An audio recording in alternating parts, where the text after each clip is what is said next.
Hello, I'm Kathleen Redmond of the Center for Character Leadership, and I welcome you to this 10-minute video in our Building Character series. Today, we're talking about diversity and inclusion, and I'm delighted to include Michelle Winklaar and Carla Sutton-McIntosh in this important conversation. And this topic is indeed critical in creating an engaging, effective, healthy workplace where everyone feels safe and heard and respected and valued. In this day and age, it's essential that we're talking about this topic and we're asking questions and listening in the absolute right way. So Michelle, could I please turn this over to you? Thank you, Kathleen. It's great to be here with you and with Carla to talk about this. And, as we've mentioned in the past, this is a subject, obviously, that's not new. It's been discussed more than ever. And yet there's still so much more to talk about when we talk about diversity and inclusion. And I think that the reason perhaps for that is that leaders are still struggling a little around how to talk about this. What does it mean? And the best way forward. How do you achieve an organization that is diverse and inclusive, that leads to, ultimately employee engagement, employees that are engaged and thriving. And really, that's the objective. And so this kind of prompted us to come together and to discuss it from a coaching perspective. I think that's our goal. But before we get there, it's really kind of getting on the same page around, what are we talking about? So, diversity is really around what makes each of us, any employee, any person that works for an organization, different and unique. And our own diversity dimensions are different, right? So each person has a different diversity dimension, whether it's race, ethnicity, obviously gender, identification, sexual orientation. So there's so many things that often cannot be seen. And so diversity is really around finding out a lot about people that work for our company. And then the inclusion part is really making sure that that diversity mix works well, that you're maximizing, an organization that encompasses so many different people, that bring so much to the table. And that they are feeling part of that organization in every aspect, as you mentioned, Kathleen, seen, heard, and really valued.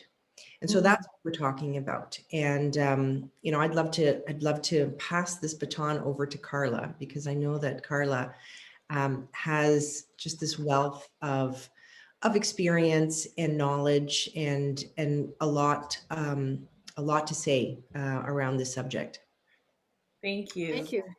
Thank you. Thanks for that. No, thank you both for inviting me to take part in this really important conversation around diversity and inclusion.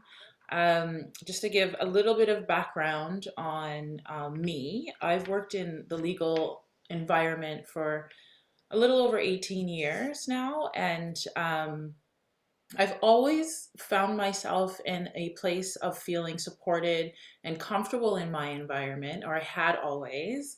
And then I had one experience throughout my entire career where those components were not there. I experienced an environment that was unsupportive, and I had felt unheard and unseen. And so that created a real shift for me. It was the first time that I had ever felt racism in that way, or even seen it in that way.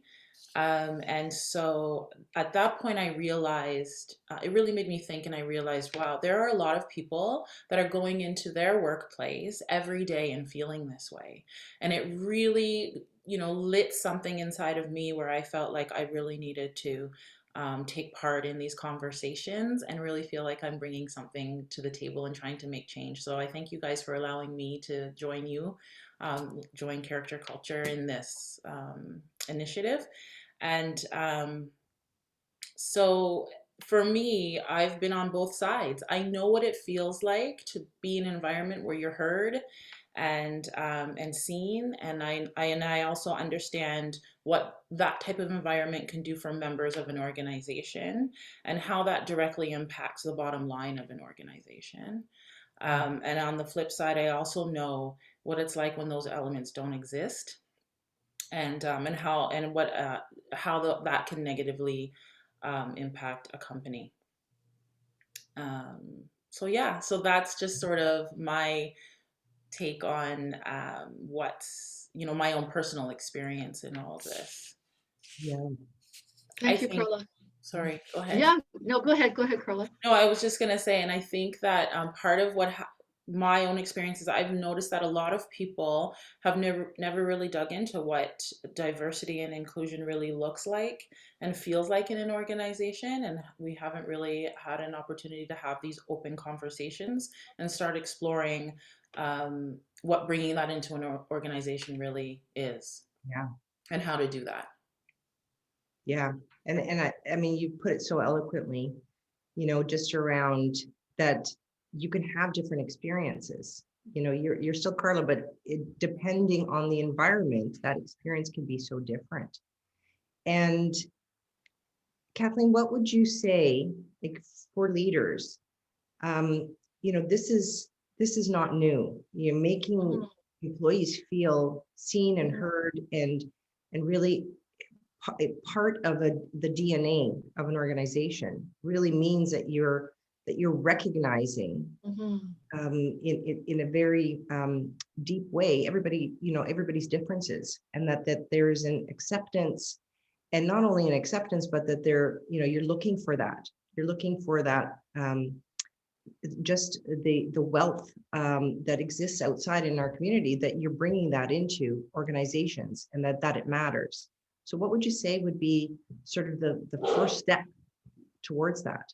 Well, first of all, I listened to Carla. I think, how could it possibly be in our world that we don't really want to understand the perspective of people as they work in our organizations? How can we not, when we know that when people are engaged and feel safe and feel heard and feel valued, that they contribute to, obviously, a more positive environment and culture.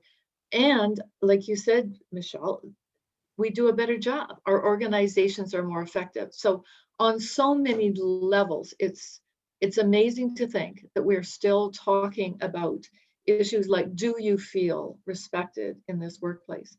At the same time, I know, and you both know, that not every organization treats its people truly respectfully.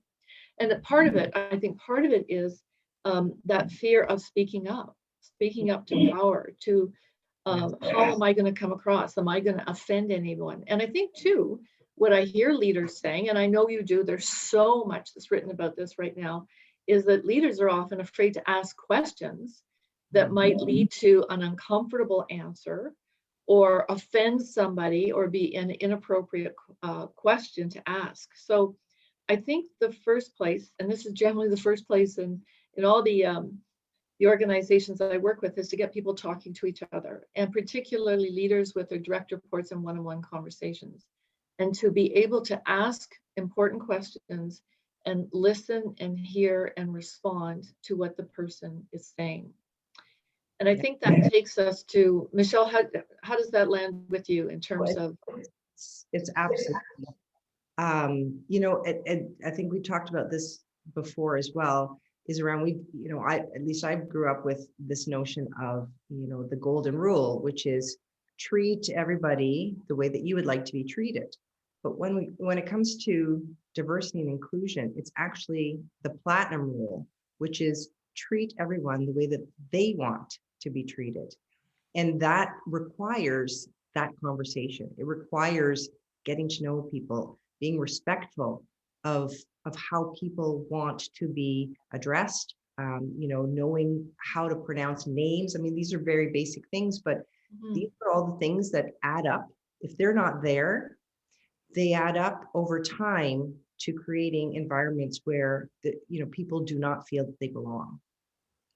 Absolutely. And Carla, how does that sound to you in terms of a starting point? Is that the right starting point? Yeah, and I think that's an excellent starting point. And I think one of the first things that needs to happen is people need to feel that they can trust their organization, that they can trust that if they do, have these open conversations, that these conversations are going to be held, respected, and that they can be open and honest about what they may be experiencing in the organization, or honest about some the changes that they may see that may be helpful to an organization to getting to that next step.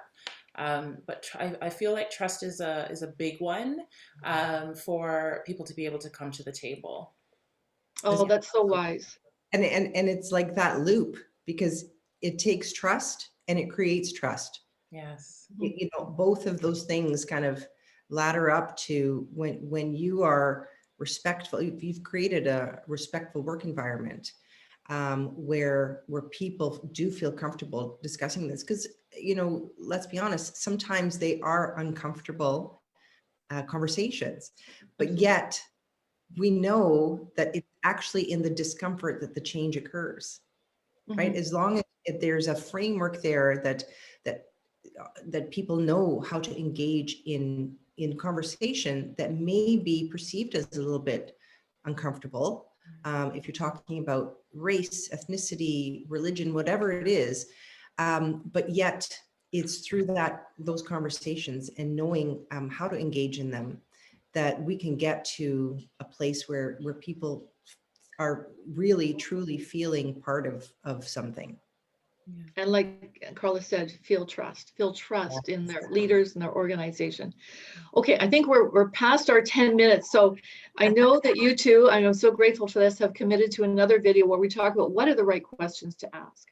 So we've got this on our calendar. We will do another video. What are the right questions to ask and some ways to really listen and hear. And we thank you for joining us today. Thank you, Carla. Thank you, Michelle. And thank you to our listeners. And we look forward to our next conversation. Thank you. Bye-bye, everybody. Thanks.